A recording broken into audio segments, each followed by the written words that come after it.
All right, welcome back, everyone. Welcome back to the Ayn Rand Institute's online reading group where we're discussing her book, Anthem.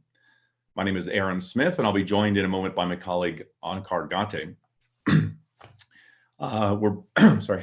We're broadcasting this session live on Zoom, Facebook, and YouTube. But if you want to participate in the Q&A, you'll need to join through Zoom. So actually, let me just advance.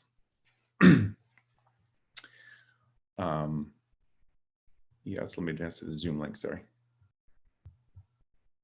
There we go. So you can go to courses.aynrand.org/webinars/Anthem. If you click there and register, you can also find recordings of past sessions by following the same link. So this is the fourth in a series of discussion sessions on Ayn Rand's Anthem, so they're all collected there. We're also doing, just a reminder, we're also doing a reading group on Ayn Rand's novel, The Fountainhead. That also takes place on Fridays, an hour after this session ends. So stay tuned for that as well, and I'll have some more information on that at the end. So if you're interested in Ayn Rand's philosophy more generally, you can download the Ayn Rand University app to unload lots of free content or articles, videos, lecture courses, all sorts of material about Ayn Rand's philosophy, her novels, her life, and so on. So let me just stop my screen share and bring in Ankar. Hi, Aaron. Hi. Let me just get rid of all this junk on my screen here. Okay. It's still showing screen share for me. I don't know. I find this irritating. Oh, stop share. There we go. Sorry. Yeah, there we go. Yeah. So the theme really for this session is the continuing relevance of Anthem. And just as a reminder, this session assumes that you've read the whole book. So if you haven't read the book yet and you want to avoid spoilers, you can go to that Zoom link and go back to the very first episode where we don't assume that you've read the novel yet, so it's spoiler free and you can watch it sequentially. But just a quick recap on some of the last sessions. Aside from the introductory session, we had a session on individualism versus collectivism, so both as a general philosophical, cultural issue and as it appears in the novel. And last week's session was on Anthem as Ayn Rand's hymn to man's ego. So what does it mean? What does it mean to have an ego? What is ego? And why does Ayn Rand think that it should be an object of reverence, which is obviously not the way we normally think about it. But today it's what's the relevance of Anthem today? And the reason why I wanted to put this, to raise the issue, is that I think it's easy for people who read the story to think that, well, this is such a stark or extreme expression of collectivism where everybody's life, every aspect of people's lives are rigidly prescribed. When they get up, when they go to sleep, who they have sex with, what careers, that means everything is prescribed. And I think it's easy and not unnatural to think, well, what does this have to do with our world today? I mean, we don't live in a world like that. We didn't lose the word I. It's not forbidden to choose a job.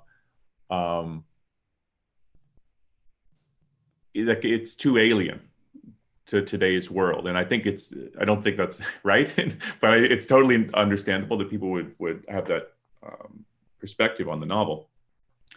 And you might also think that, well, at the time Ayn Rand wrote this, like we mentioned this in the first session, this is 1937, and Hitler is in power in Germany. He's just allied with another fascist dictator in Italy, Mussolini. We have the Soviet Union. They have aims to conquer and so on. So dictatorships are sort of poised to sort of sweep over Europe. Some American intellectuals are even praising these trends and praising fascism. Or communism. And Ayn Rand arrives in America horrified by this and wants to warn them. So it's often seen as a sort of Orwellian warning against collectivism. But I think it's much more than that. And we're going to talk about this today.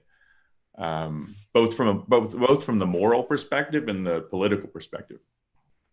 Yeah, Ankar, you want to?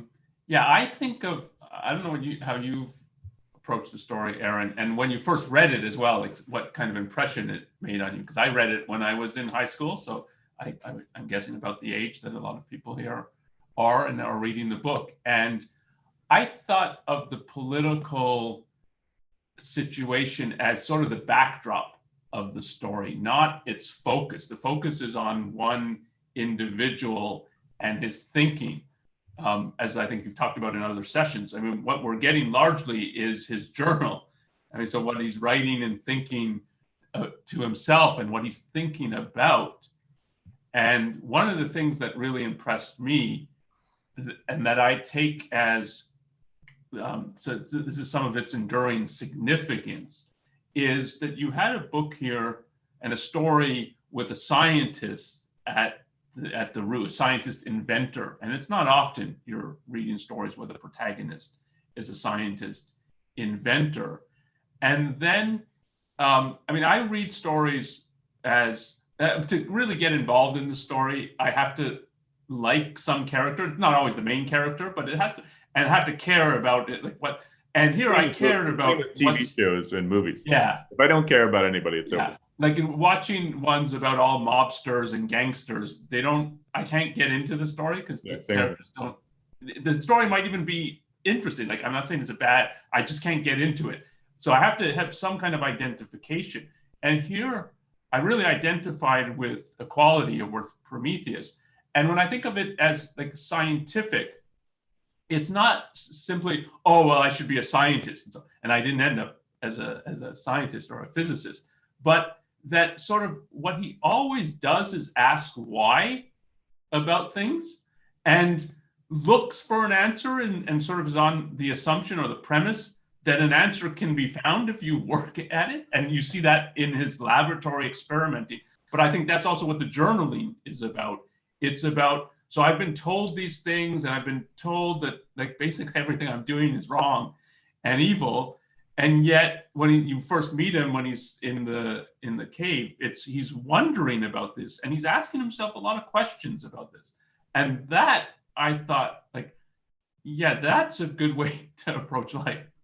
Yeah, and you might also have the view that that's the way I approach life, like it's to not take everything for granted. You know, it's because growing up, you can't help doing that to some extent, partly because you don't know anything as when you're really little, and then you're growing up, and there's a lot that you sort of take on for granted.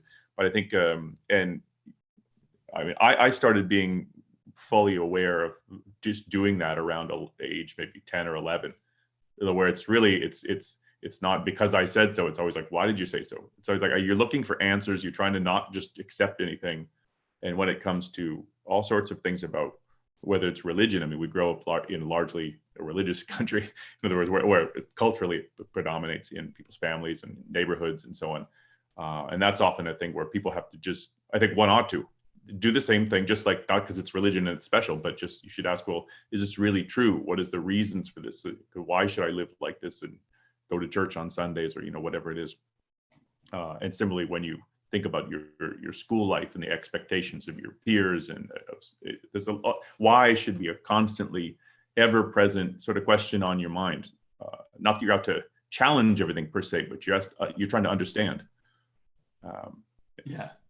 And I mean, religion's a good example because there's a lot of moral teachings. And I think one of the things you get from Anthem and from equality and thinking about the character is he's not rebellious for the sake of it, and particularly in the moral realm and about thinking about good and evil. It's not, okay, you say that's good, so I'm doing the opposite, and you say this is evil, so okay.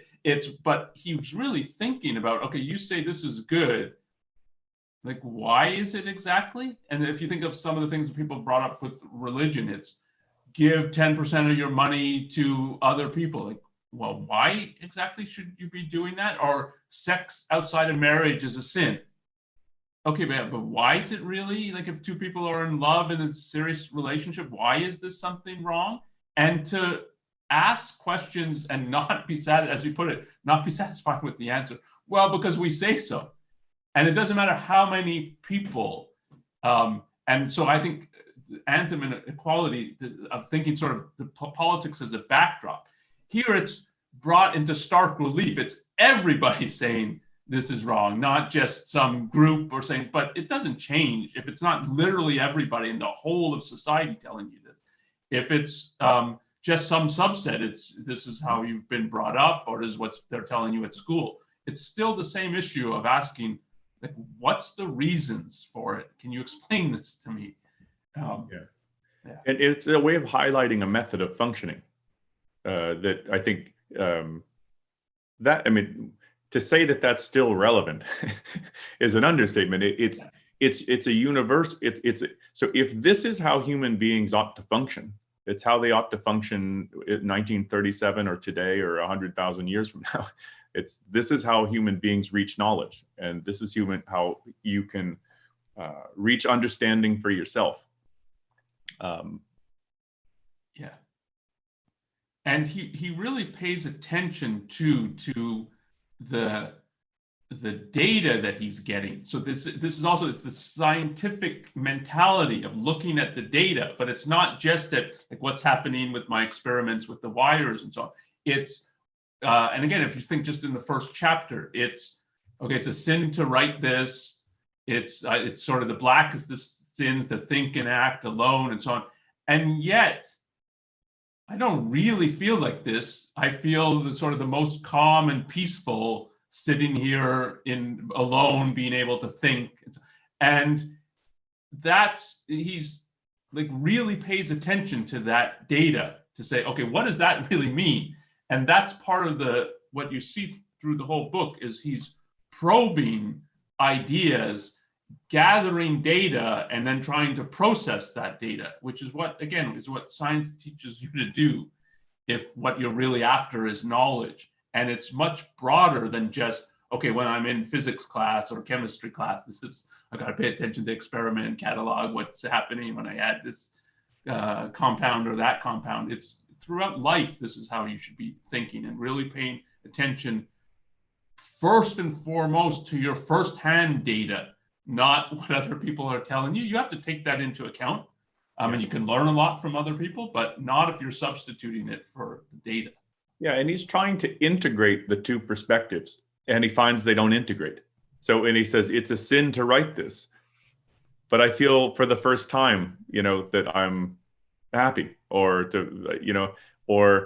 he's told, of course you feel happy. How else could you feel living for your brothers? And it's like, yeah, but when I look at my brothers, they all look defeated and demoralized and unhappy, and he's these things don't integrate. And what ultimately he finds is that the conclusions he's reaching on his own, as opposed to what he's told, are true. And I noticed that somebody posted something in the chat. Steve said, today there are many forces, not necessarily political, which discourage or even prohibit individual thinking and acting. Some are obvious, such as obeying your parents or your religion's edicts, but are simply from your peers to fit in or not rock the boat. Absolutely. I mean, they're pressures. They don't have to be laws, and it's important. I think it's primarily not the political, which is the sort of which tries to stifle individual thinking. It's more the moral pressures. I mean, I think one of the worst things about religion, or at least the way people are taught to think about it, is when they start asking questions and they start trying to probe it. So there's God and is one and three at the same time, and where is heaven? And I mean, these are normal questions that any thinking person, a child, would ask, unselfconsciously, with no agenda. Just these are normal questions which you'd ask about anything. And if the response they get from their parents or their religious leaders or whatever is, don't think about these things, push your mind in a different direction, you're a sinner if you doubt, these things, it means you're a sinner if you think. If you ask the questions that you ought to ask, that's a sin. So again, it's a sin to think this, and that is promulgated. I had a student, a Muslim student from Pakistan in university, who told me this. I've told you, you know the story, but it's, we were having a class on in philosophy. We brought up the issue of religion, and he told me later on he was just kind of terrified of it. He's like, his mind is moving in the direction of atheism, but he said, this is terrifying. We're always told that we're going to burn in hell if we leave the religion, that's a way in which it can really stifle thought. And yeah, your peers as well, and that's more often more subtle pressure, but it's not to stand out, And of course, teenage years are always inherently awkward anyway. Yeah. And you always feel kind of embarrassed, you're worried about being humiliated or something, and it's awkward to stand out, and just you're more vulnerable, I think, to that kind of pressure at that age. And I think that more you get to be 16, 17, 18, but you start to you're more of an individual. I think you ought to be, at least. It's easier. I think this too, in thinking of Anthem and the meaning of the story and sort of what it's urging, the idea of fitting in, part of what you have to think about as you're growing up and becoming an adult, is it worth fitting in? And so what is the standards of this group?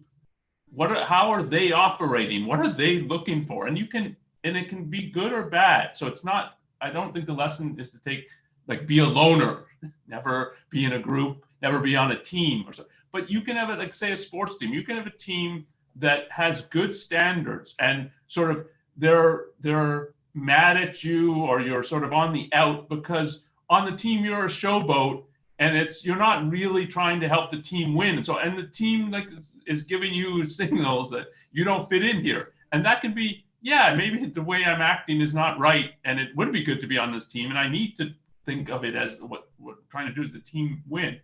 But it can also be in high school where they've got some bogus conceptions of this is what it means to be cool, and if you're cool, you don't study or you don't go to class or something and do I fit in? Do I want to fit in? To think of that, you have to think what are their standards, and why think this is why is it cool not to go to class or something like that? And you see equality doing that in the book, when he's thinking about the council or the council of scholars, who he thinks they probably have better standards than the other. And then he comes to think, well, no, their standards don't look very good either when their reaction to the light. And you have to constantly make that kind of assessment. So the advice isn't, I think, or the sort of meaning isn't, don't ever participate in group activities, but think about what you're doing and think about what the group represents. Yeah. And the essence is to never substitute other people's say-so or other people's conclusions for your own conclusions. And I think that's the essence of being self-guided. And it's not about being a loner or a rebel. It's about thinking firsthand. And I think it's the essence of what leads equality, both to the conclusions that he does and allows him to escape that kind of thinking that he's been brought up with. And we were talking about some of the moral aspects. And this is the way in which some of the moral principles we're grown up with, I think, kind of erode those sort of psychological approaches to things. So if the idea is, you shouldn't live for yourself, you should live for others, you should subordinate place the interests of others above your own. In the end, it means you're placing other people's judgments about what's true or what's good or what's desirable above your own judgments about the thinking issue, of your own judgments of what's true, of what's good, of what you want out of life, of what you think is worth pursuing.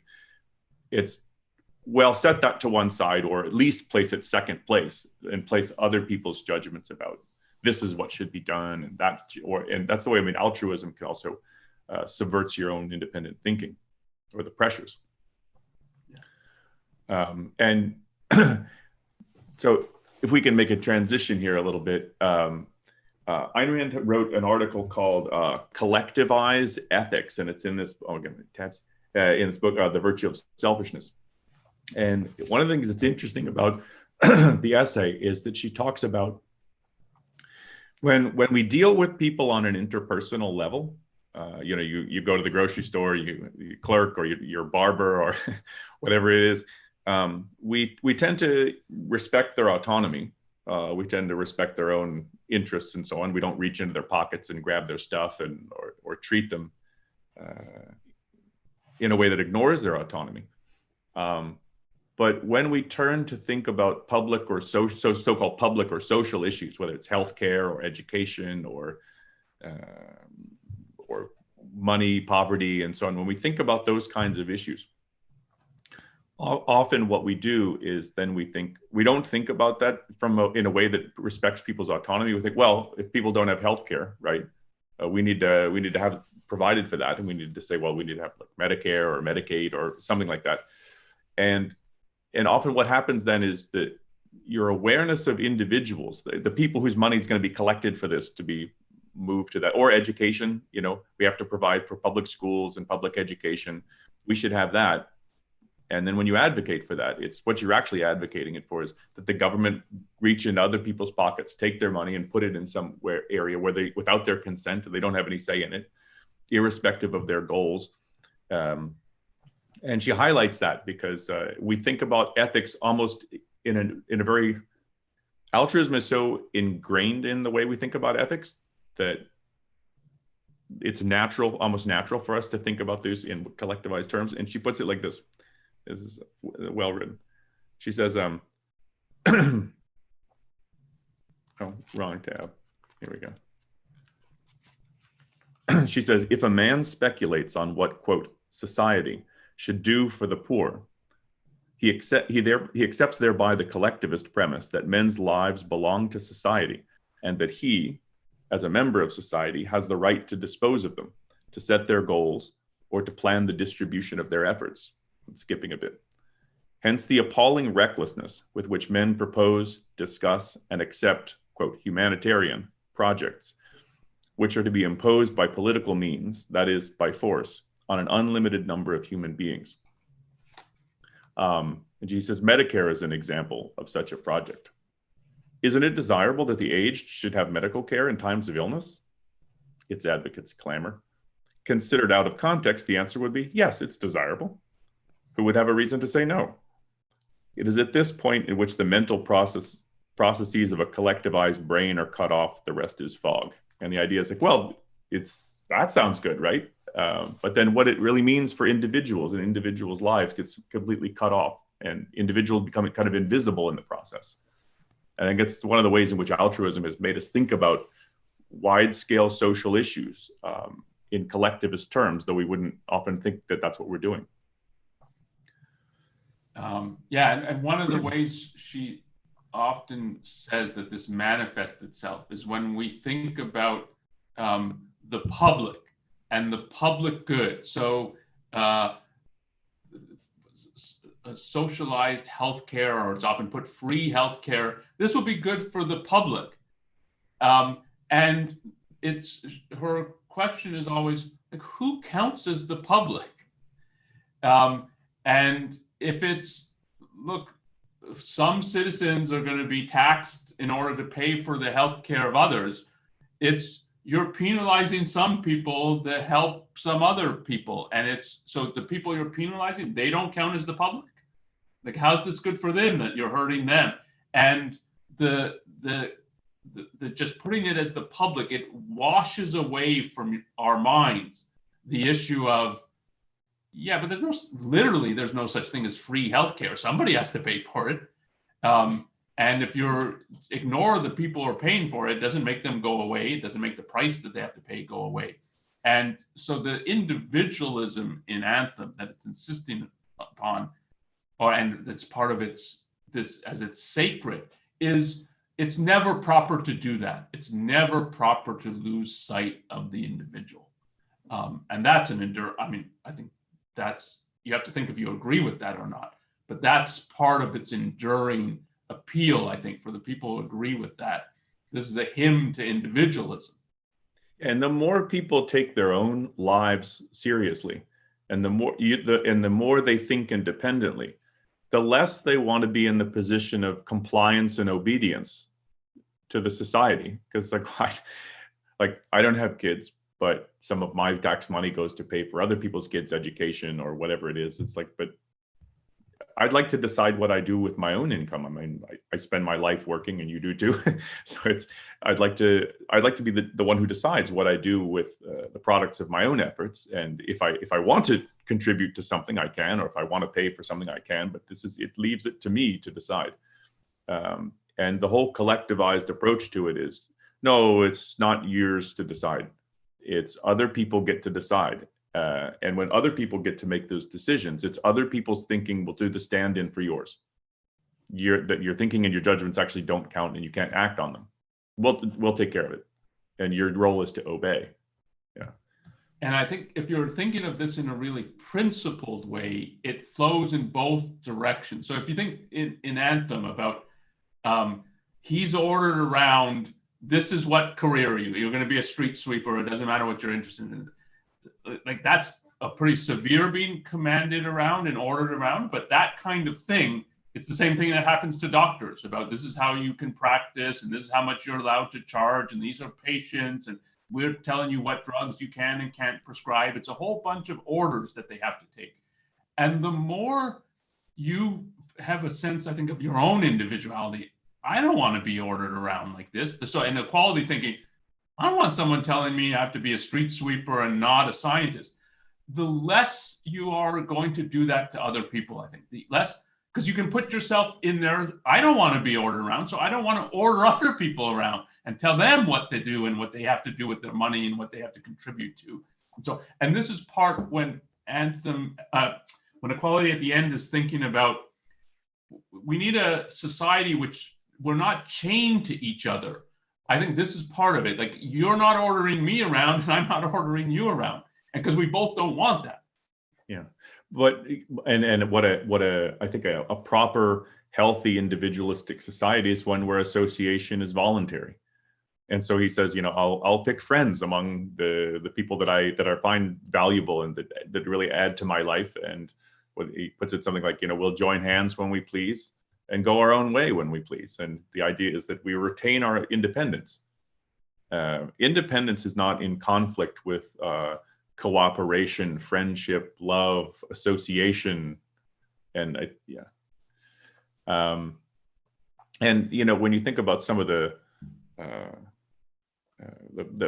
respects in which it is really about being ordered around, and you think about some of the areas in business where you can't buy a company or trade or merge or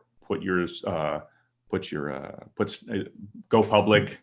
I mean, the whole legal and compliance departments in many companies. It's like the whole departments of this to try to comply with government orders about what you can do and what you can't, and filling forms. And if you want to be a barber, I mean, it depends on what state, but like licensing, if you want to be a barber, you have to get state approval and a licensing. You want to be a masseuse. I mean, there's just all of these things. It's all government by permission. You want to build a shed in your backyard. There's so much of these things, but it's just like you have to get government approval to do it. And it's like, why are we doing that? And for the more and more people are thinking, no, I know what I'm doing and I know what I'm doing is right, the less you're going to want to do that. Do you want to turn to some questions? Yeah, I just want to say one other point about the kind of thinking about the political manifestation, but I'll try to keep it short, and then there might be questions about this too. So I think it's true that when she's writing these kinds of societies she thinks are on the ascendancy, you've had the communist revolution in Russia, you have Nazi Germany, Hitler is in power, and it's so very totalitarian societies. It's not true that today we don't have any such. We have far fewer, I think, than when you think of what's happening in the 30s, 40s, and leading to World War II. But if you take something like North Korea, which is probably the worst now in today's day and age, I think life in North Korea is very much like what is depicted in Anthem. And part of this kind of dystopian novel is and story, I think what it's sort of encouraging you to think about is, if this isn't good when it's taken to the extreme, is it good when we do it sort of halfway? So part of what we were just talking about, that it's in North Korea, you basically need permission from the leaders, the government, or the authorities about everything. And that's the way it's like in Anthem. It's you need the permission of a whole collective or the representative of the collective of the state for where you're going to live, where you're going to work, can you leave your city or can you leave the country? And so, if it's only, well, you only need permission for some of these things, and it's if you're going to, what you were bringing up, if you're going to be a hairstylist or a masseuse, then you need permission. So is that good or is it not? So if even when it's not taken to the extreme, does it, if it's halfway or a quarter of the way, is it good or not? And that's part of what I think one should think about. And is any of it good? Because it's very easy to say, well, we shouldn't just take these to extremes. That's the problem. And the question is not, it's not about extreme. It's about, is any of it good? And do we want any taint of something that's not good? Yeah, and that's part of what he's really thinking about too, and envisioning another society. It's not just, we're going to have a little less of this. Right, yeah. So I want to run a poll here because, so this is technically this is the last session, right? This is what we've put out, that there are going to be 4 sessions. But we are considering doing one more session as a follow-up with a general Q&A discussion of the book. And so let me run a little poll here and ask you, would you be interested in attending a bonus general Q&A session next Friday? So we can host another one or not, depends on what kind of interest we're getting. While that poll is running, let me take a look at. Yeah, I was going to take there's a lot of questions from Brandon. So I thought here's one, I think, about some of what we were earlier discussing. If we don't have answers to a question, does that mean that we haven't found the answer? Or does that automatically mean that there is no answer to the question? I think that's partly when we're talking about that equality has a scientific mind, and he's always asking why, and he's and really probing for an answer. It's like, what do you do if you can't get to an answer? That's a good question, I think.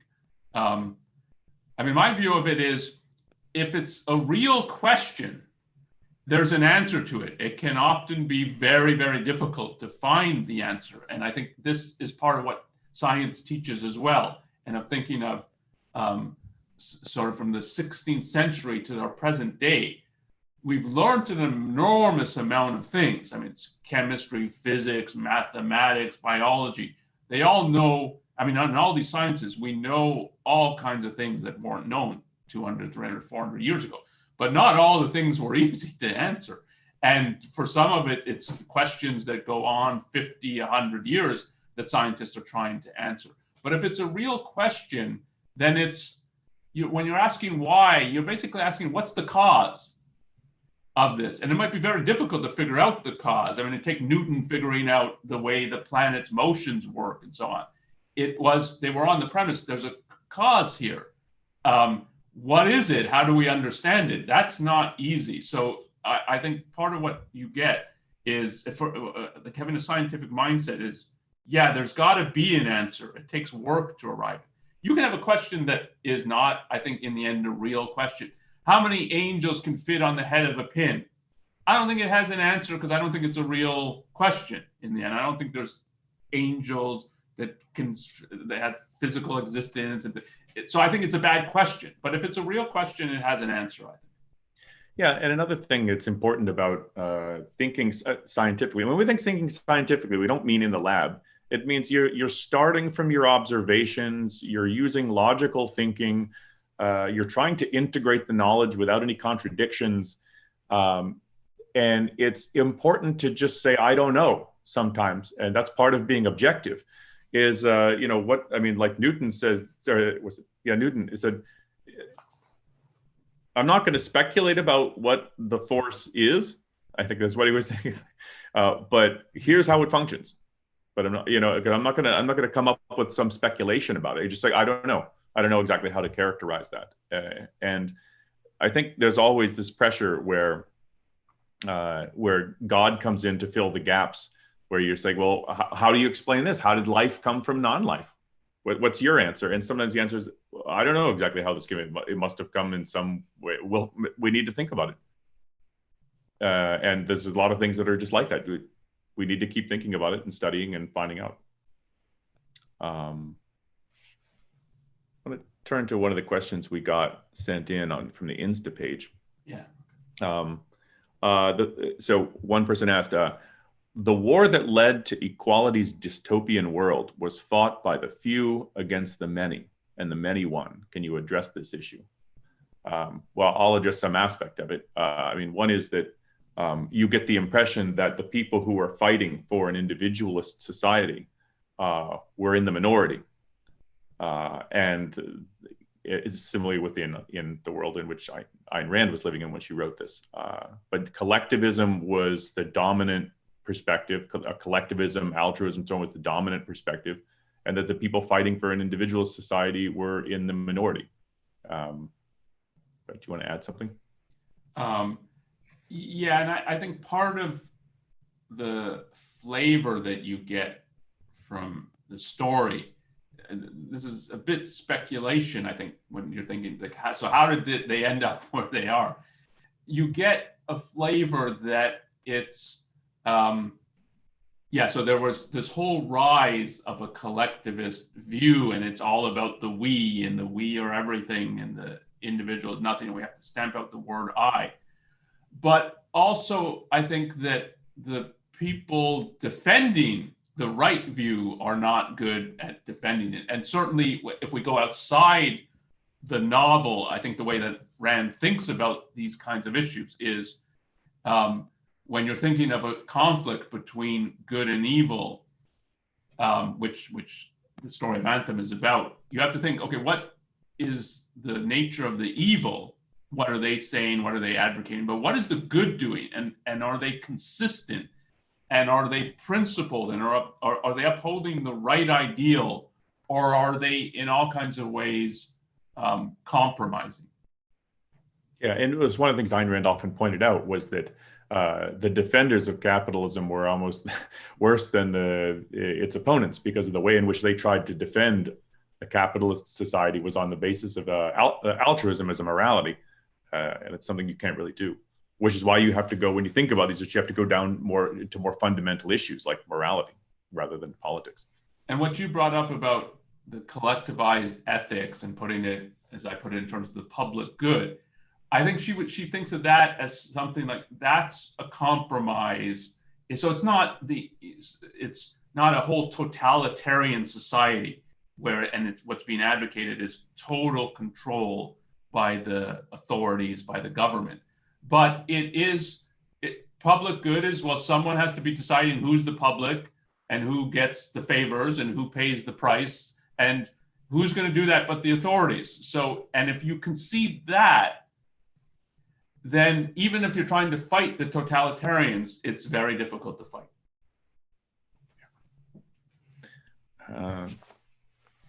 We have a question from Isha on the Zoom Q&A. What exactly is considered, quote, holy or sacred in the society they live in, or according to equality himself? Well, what's put forward as what's holy and sacred is the collective we and so on. But there's a sense in which I don't think they can really hold this as holy and sacred. I don't think that if you really don't hold personal values, things that you recognize for yourself, this is important, this is deeply important to me personally, I don't think you'll never feel the emotion of something as being sacred or holy. So this is more propaganda. That's not the right word, but it's more of a projection of what people are supposed to idolize so that they can crush what's inside them. What's holy to equality is himself, is his ego. And similarly, the people who take their own ego seriously and take their own mind with that kind of devotion. And I think when you think in the terms of the story, part of the evidence for this is, so take it on equality side, the reverence for his own ego and what it enables in him and in the world. So he has reverence for his light and what he's created. and it's real reverence, and he does everything he can to protect it. And when you look at it, the reaction of the Council of Scholars, it's not like they're animated in a positive way by something else. They're described as sort of indifferent, kind of passive. What really animates them is when they want to destroy the light. And I think she thinks this is characteristic of totalitarian societies, that what really, when they get animated, it's about what they're going to destroy. So if you think, say, in World War II with the rise of the Nazis, it's we're going to exterminate the Jews, and we've got this whole program. And I mean, it's incredibly evil, but that's what's animating, what they're going to destroy. And I think she thinks, and what the story is asking you to think about is, that's not holding something sacred. Yeah. And just to go back to something that occurred to me, and I forgot to mention it, but you were talking about there are places like Anthem, the society of like North Korea. And I remember reading an account of a young woman who escaped North Korea. And she said she got into some freer countries. And they were asking her, because there's a question of, can you really lose eye? Can you, like, psychologically, is that really plausible? Or is this more like a kind of fantastic sort of projection? And people would ask her, well, what did you think about this? And what did you think about that? And what was your view about this? And she just said, I didn't know what they were asking me. And it was really, and she was really kind of baffled. Like, well, what are you asking me? I don't know. What would you ask me for? It's like the idea that I would have views that were my own views and that weren't the views that we're told to think about from the leadership. She said, it took me months to kind of, I'm supposed to have views? Yeah. And it was just a world shift. And it's like, it might be possible, because I used to think, wow, I don't know if it's quite possible. And maybe it's not, but there's that sense in which it really can be eliminated if you can thoroughly get off the premises of doing independent thinking. Yeah, and it's I mean, part of the value of a story like this is we who live in America and in a free society, it's really, really hard, I think, to project what would it be like if you lived in a totalitarian control, not like you went to class or you read a book that's espousing some of this, but that it's put fully into practice. It is scary what can happen, I think. Yeah, I remember reading some memoirs, or at least recorded memoirs, of the Russian composer Shostakovich by Solomon Volkov. The book was written by this. And he talks about life under Stalin. And it's really, it's really eye-opening. Let's grab some more questions here. Here's a question I got. Here's one I have had myself, one by Vishal. In Anthem, one of the most discussed problems is the stifling of free thought. But why do some jobs, like the Council of Scholars, allow for self-education, allowing scholars to learn on their own? Yeah, I used to wonder about this sort of thing, like how come they even have a Council of Scholars? And I don't know the answer to that, but I'll speculate a couple things. One is just momentum. People always seem to used to do this, and so we seem to need to do this, and we just keep perpetuating whatever we need to do. Another thing is, to the extent that they can continue to exist and live, I think there has to be, you can't, if you so thoroughly stifle the mind, you'll die. And this is why they're so primitive. And maybe that there's some respect in which there's some implicit recognition that they need to try to find answers to some things. That's all. I don't know. Yeah, I think it's again, if you think of totalitarian actual societies, they have some education. This was true certainly in Germany. It was true in communist Russia, true in Japan. It's true even in North Korea. But it is walking a very fine line that any real education is like, what do you think? What do you think is true? What's knowledge in your mind because you understand it? And if people were completely devoid of any knowledge, you couldn't have a society at all. So you have to have a little bit of knowledge, but you have to have super tight control over it. And it is a tightrope that they're walking. Yeah, because they can't let the genie out of the bottle.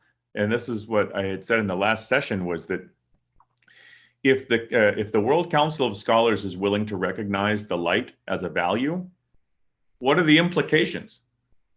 Oh, there should be more production of things like this. We should bring him on board, and maybe he should be the lead scholar. I mean, he can make more than candles. And there's a whole set of values and implied there, and that they won't go there. So they didn't even want to steal it, but they might steal it nonetheless, which happens in countries like this. They want to crush innovation and individual thought, but they'll grab the products of that and hang on to those, which happens in our world. Let me ask this question, because it's no, actually, let's go back to some of the ones shared on the Insta page. Let's do number 3 there. So, do you think that equality's ultimate view of what is right and true is the same as the United States is right now, culturally and politically? No, I would say definitely not. I mean, equality's view is that I find it hard to believe that people even believe in individual rights anymore. I mean, there's a long cultural tradition, starting from the founding fathers, of the country, that these things are sacred individual rights. They're inalienable. Virtually no one believes that today, I think. Virtually no one. Even people who use the language of individual rights, they don't know what rights are. They don't think they're inalienable. They sure don't think they're inalienable. Well, we got to balance rights with other things, and sometimes rights don't matter. Sometimes they do. And Rand's view is then you don't know what rights are, and you don't think they're inalienable, and they're no longer sacred. I mean, it's certainly not politically. I mean, because if you don't accept it morally, that every individual has the moral right to live for his own sake. I mean, again, but altruism is what we're told is the norm. So, I think I wouldn't quite say it's opposite, but in the culture, because there's still remnants of kind of an individualist sort of more mindset, but yeah. Yeah, it's sort of fading away, and has largely faded. Yeah, and that's something to really worry about too when you think about the continuing relevance of the ideas today. It really is going away, and you can really imagine it just gone. And I don't think you don't need science fiction for that. Which work does a better job of developing Rand's philosophy of individualism, The Fountainhead or Anthem? So, I mean, if I had to pick one, I'd pick The Fountainhead. And I think you guys talked about this in the first session. She wrote Anthem while she was writing The Fountainhead, and was struggling with part of the story. The Fountainhead it's 600 plus pages. It's an intricate, much more complicated story, and the plot is she was having difficulty with, I think, in particular with the plot and the resolution of it.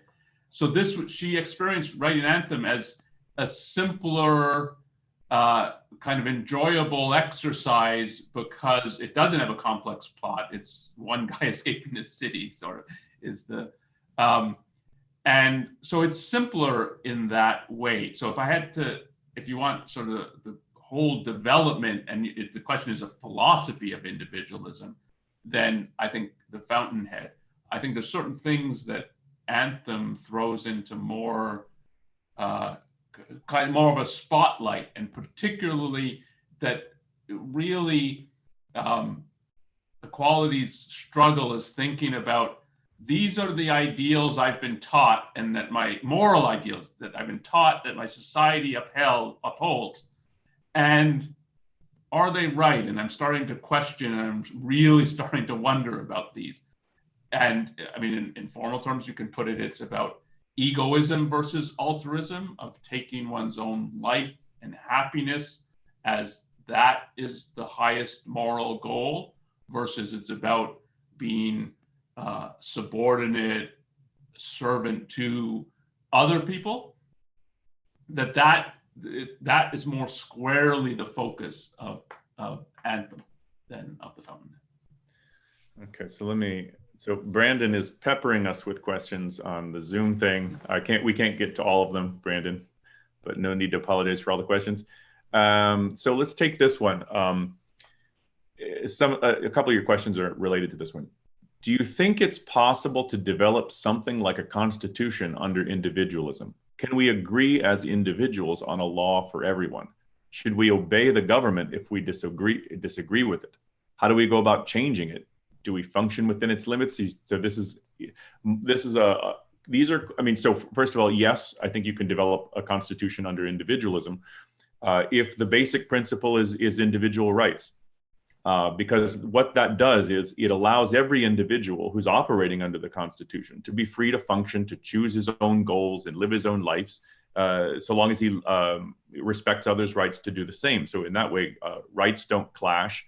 And the idea that one is being governed, if one is governed, it means you're operating under those kind of terms.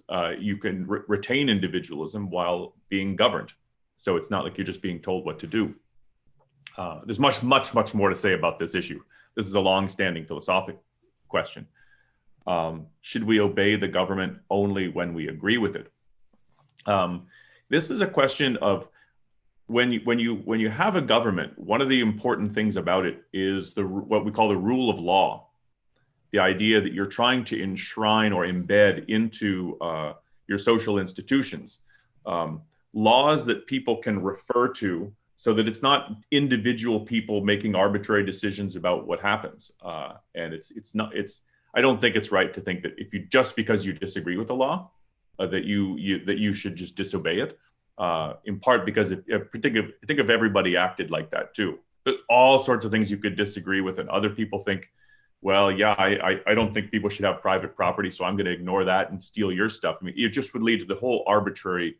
It would lead to anarchy, in effect, and the breakdown of the rule of law. So what you need to do is really protect the rule of law and operate through legal frameworks, objective legal frameworks that people can talk about, come together, debate, argue, work to change a law. This is the way in which rational people need to function.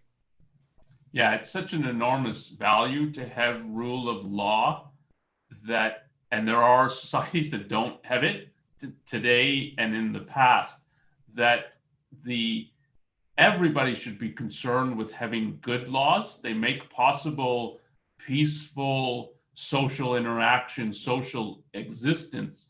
The basic reason why the United States is the world's leading superpower. So economically, it rose from nothing to becoming a superpower 200 years, is because it has good law. It's because what the founding fathers were doing in Constitution is the basic law. It's a new form of government, but a new form of law. And when people see that laws are good, there's an enormous incentive to uphold these, to look at askance, like look down on people who break the law. The more laws you have that are not good, the more you and other people are tempted to violate the law. That's really bad. Because it throws the law into disrepute. And if you fall into a lawless state, there's some people put in the chat, anarchy, it's not a pleasant existence for anybody. Yeah. Let's see here. There was one about family that I've lost. Yeah, no, I saw that. This is a question from Katharina. Is a family a sort of trade? Do children have moral responsibilities and duties toward their parents in exchange for what the parents do for them? Well, I mean, I think if your parents protected you while you were helpless, and to the extent that you enjoy your life or want to continue, you happy to be here, so to speak. Yeah, I think there's a respect in which you do as just a matter of justice. that they've been taking care of you so long, that they've worked hard to make sure you, I don't know, you're educated. If they're not horrible parents, but yeah, that there's some kind of, I wouldn't put it as duty, unless you want to put it in quotes, but it's more of a, I think it's an issue of justice. And it's the same thing with people, it's not the same thing, but like your teachers or something, if you really got a lot out of the class and stuff, to say thank you and to have some appreciation for that. It's not a duty. I think it's an issue of justice. Yeah. And it's not exactly even trade. The question starts off as, is it a sort of trade? Well, sort of. So, sort of. Yeah, it's there's a real exchange, but a normal trade, the two people get together and they can walk away. Whereas as kids, we don't have a choice to be born and who our parents are going to be. And so, but as Aaron was saying, that if it is, you have halfway decent parents, they've done an enormous amount for you, and to recognize that they've done that for you, that's what's similar about the trade aspect of it. Yeah. We got a question here, and I'm going to answer this just because somebody chose to use the word vibing. So Nancy, do you believe, but it's an interesting question about the novel. Do you believe that the quote friendship, that Equality and his friend, I think he means International, the one he discovered the tunnel with, do you think that friendship is genuine? And basically the idea is there wasn't really an opportunity for him to prove his loyalty. So what would he be basing his friendship on? Were they just getting signals in effect from each other? Well, I think he does get, well, first of all, he can tell that International is different. And he talks about some of the characteristics that he picks up from the other person, like in his eyes and his expressions, and he can tell that he's just not deadened. There's a person there. And the fact that International likes him, you can tell this. You meet somebody at the office, or you can tell if you have a rapport and that there's some kind of an affection going on. You can pick that up. That's not hard. But the other thing is when Equality comes out of the tunnel, he said, well, we have to tell the leaders about this. And he says, no, we're not doing this. And he's like, oh boy. And then at some point he says, are you going to tell them? And he said, we would sooner die. And so I think there is evidence that, there's less information about some of the other more minor characters. That's sort of left to implication. Brandon, what criteria do you use to judge a new idea? It's correspondence to the facts according to the best of your judgment.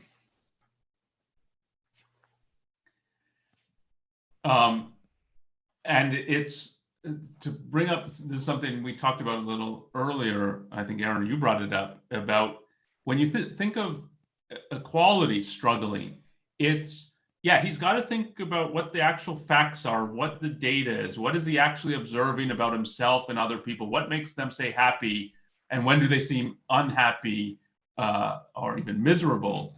But there's also the issue, it's not one idea in isolation. So you've got ideas and you want the ideas to make sense together. So the issue of connecting them and thinking, can they both be true? Or is it one or the other? So that and Aaron put it, I think, is about, like, he's integrating. So he's thinking, okay, so I'm told that what I'm doing is the worst of sins and so on, and it's evil. And he thinks, in effect, well, so the implication should be I should be feeling bad, guilty, shame. Yet I don't feel that. And so is there, like, should I be feeling that and there's something wrong with me, or is there something wrong with this idea? And it's like, I can't hold both of these. Yeah. And you then have to figure that out and think, like, how do you get a consistent view? Yeah. And we're almost out of time. But I want to take one more question by Isha, which I think I can answer quickly. Equality aspired to be a part of the Council of Scholars. Is that the primary reason why he decides to show his invention, the glass box, to them? Does it mean he's really just trying to prove himself through his action?